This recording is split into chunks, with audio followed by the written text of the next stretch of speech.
말라니까. 무리하시지 말라니까요.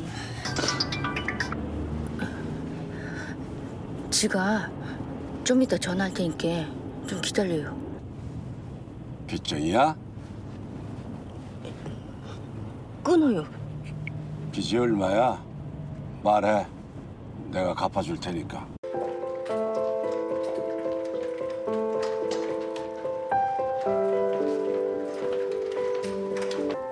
이 옷 입어봐. 뭔 소리대요, 회장님.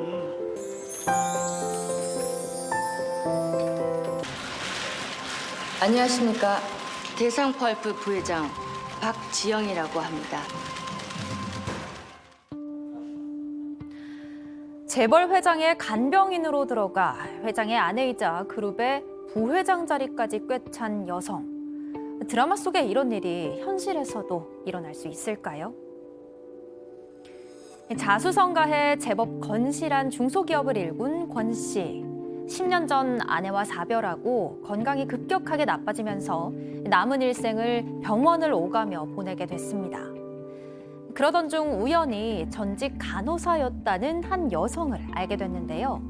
싹싹하고 야무진 성격이 마음에 들었던 권 씨는 여성에게 간병을 부탁했고 여성도 흔쾌히 허락했습니다.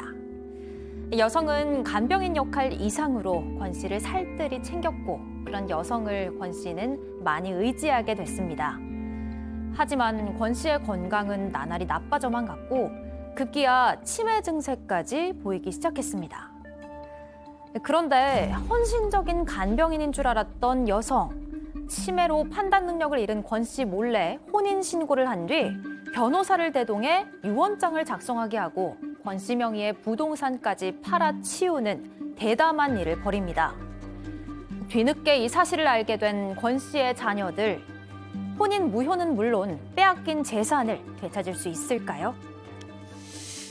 자, 오늘 소개해드린 이 사연, 실제 사건을 저희가 약간 각색해서 저희가 전해드리고 있습니다. 이게 괜히 그 속보 전했나 봐요, 지금.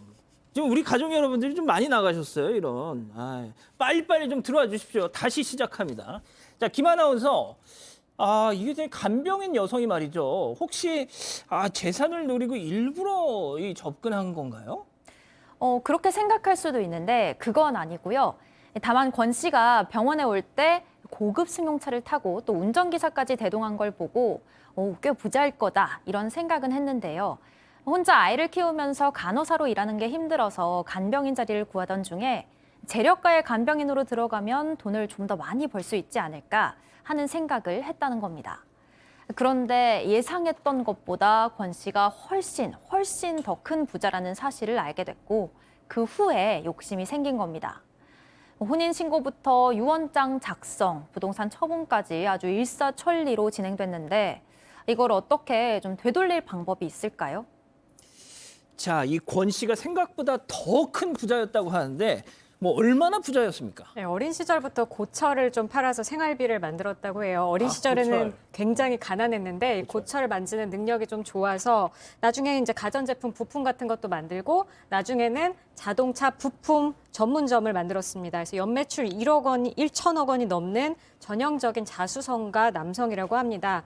일남 이녀의 자녀가 있는데 아내는 10년 전에 사별했습니다. 사별 이후에는 좀 자식들과 연락도 좀 뜸해지고 홀로 살고 있었고 또 나이가 든 이후에는 회사 경영을 자식들에게 맡긴 채 병원을 오가면서 지내고 있었다고 합니다.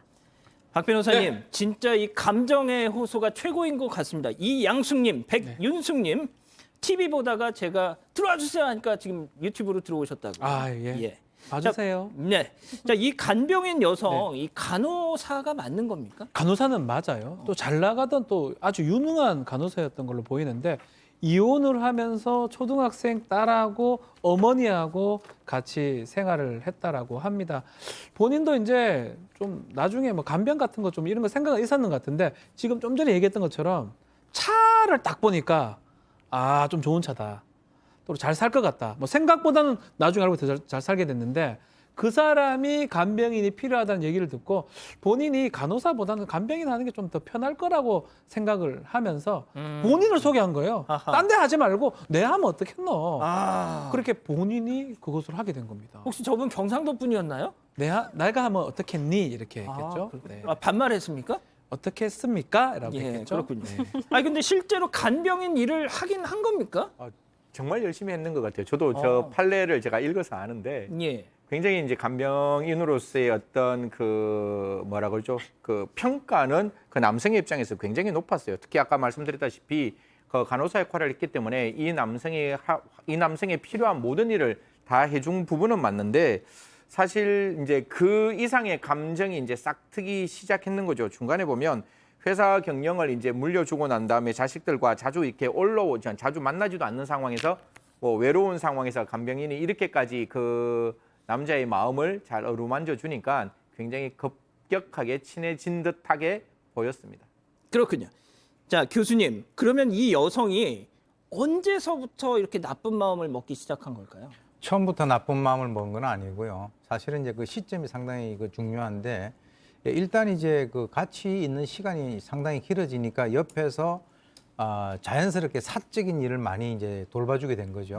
그래서 이제 세금을 납부해 준다든가 은행 업무, 사실 어떤 사람에 대해서 은행 업무를 갖다 맡는다라고 하면은 그건 굉장히 중요한 그 의미를 갖습니다. 그래서 은행 업무를 보니까 안에 있는 잔고라든가 이거 다 볼 수 있잖아요. 그러니까 이제 이 여성이 생각했던 것보다는 처음에 거의 대부분의 재산을 자식들에게 물려주고 돈이 별로 없는 줄 알았는데 현금 그리고 부동산 합해 보니까 이게 수십억이 되더라는 거예요. 세상에. 그러니까 많은 그 재산을 증여했음에도 불구하고 아직도 많은 재산을 갖고 있다.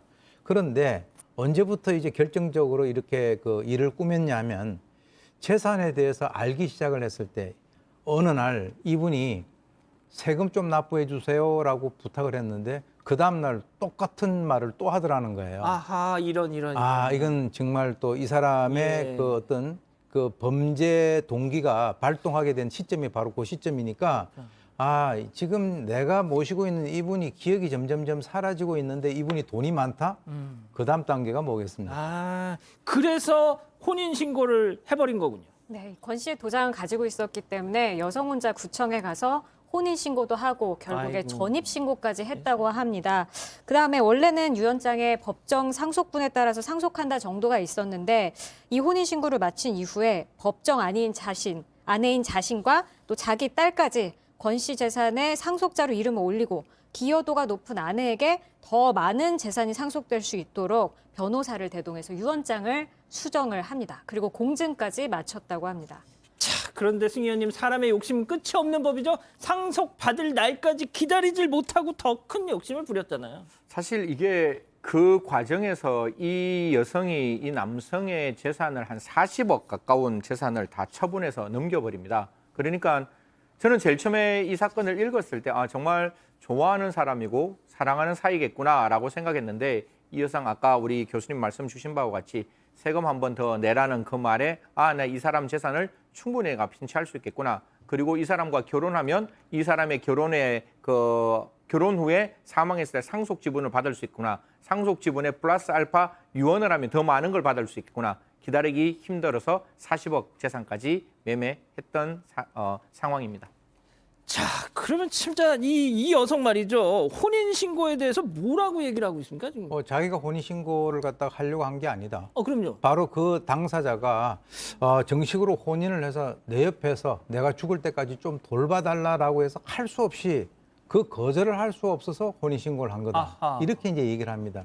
그리고 이제 또 하나 실제로 이제 혼인신고에 대해서 이 남성에게 물어보니까 전혀 내용을 알지 못하는 거예요.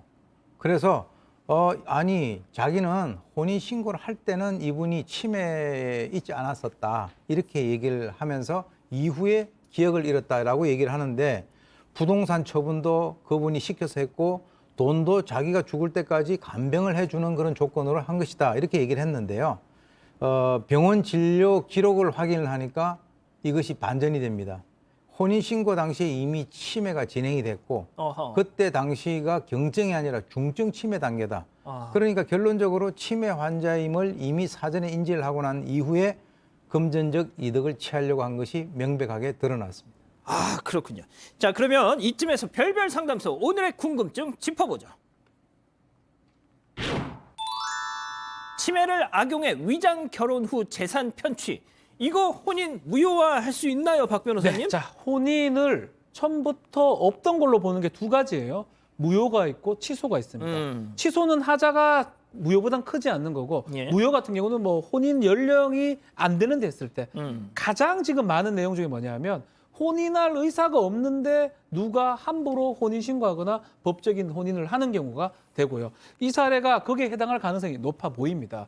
그렇지만 이제 혼인 의사가 있고 없고는 증거를 통해서 확인을 해야 되는데 뭐 이 사례 같은 경우는 치매가 또 이 남성의 치매가 상당히 좀 고도 치매였다면 의사가 없다고 보는 게 맞고요. 그런 게 입증이 된다 그러면 혼인 무효가 가능한 상황이라고 보입니다. 자, 혼인 무효 가능하다. 자, 어제 말이죠, 오 교수님. 어제 승재현 위원님이 방송에서 사모님이 지켜보시는 이 사건 반장에서 아, 내가 외롭다라고 얘기를 했어요. 그래서 정말 평지풍파가 일어났는데 자, 이렇게 이 남은 인생, 노년에, 황혼에 왜 고개를 숙이고 계시죠? 예, 아무튼 이렇게 교수님도 외로우십니까 혹시? 아니 제가 그 얘기를 하려고 그랬는데 그런 결정적 실수를 이렇게 공개적인 그렇죠. 자리에서 그러니까. 돌이킬 수가 없어요. 없어요. 네, 네. 어제 그래서 약간 혹시 승현님 식사 못 드시고 오셨나요? 아니죠. 집에 딱 가니까 집사람이 뭐 사줄래? 이거 첫 마디로 물어보던데요. 그래서 네가 원하는 거 다 사줄게. 아, 그렇게 교수님 얘기했죠. 한마디 좀 해주시죠. 실제로 이제 우리가 그 이 외로움이라고 하는 것은 쳐다보면서 한마디 해주세요. 아니요, 저 다 보입니다 지금. 아, 예. 아, 예. 인간에 있어서 이거 외로움이라고 하는 것은 사실은 뭐 가질 수가 있어요. 예. 지금 결혼을 안 하셨으니까 잘 모르시겠지만 예. 인간이라고 하는 것은 자기 자신에 대해서 잘 모를 때가 있어요. 아하. 그렇기 때문에 인간이 외로움을 느낀다라고 하는 것은 그것은 뭐 자기는 한 번도 느껴본 적이 없다. 그것은 그 사람 자체가 거짓으로 얘기를 하는 것이고 너무 멋지다. 외로움이라고 하는 것은 있긴 있지만 그래도 이렇게 공식적인 사건 반장에서 예. 그렇게 얘기를 하셨다는 것은 예. 전략적 차원에서는 상당히 실수를 하신 것 병 같고 주고 약 주고 병 주고 지금 약 이제 주고. 집에 돌아가셔가지고 사모님이 뭐 마음대로 해라 이렇게 얘기한 것을 그대로 믿어서는 안 될 것 같아요. 아, 그렇군요. 예, 그래서 외로움은 있을 수는 있지만 이 사건도 바로 그런 것 같아요. 예, 우리가 이제 그 아내가 돌아가시고 자식밖에 없는데 많은 분들이 자식들 다 소용없다. 이제 이렇게 하다 보니까 그 틈을 파고 바로 이 여성이 들어온 것이 아닌가 이렇게 생각이 듭니다. 예. 박 변호사님도 뭐 할 말씀 해주셔야죠. 아, 저는 안 외롭습니다. 너무 행복하고요. 예. 이제 유언을 한번 그 얘기 지금 넘어가는 것 같은데 이건 좀 짚어야 될 것 같아요. 어떤 거요? 공증을 했다는 건데 유언 공증을 어. 변호사가 지금 아마 공증인이 해준 거거든요. 그 부분은 사실은 그때는 아마 치매 부분이 조금 어떻게 됐는지 조금 확인을 해야 될 것 같아요. 이 사례만 그게 만약에 치매가 있으면 유언 공증이 어려운데 예.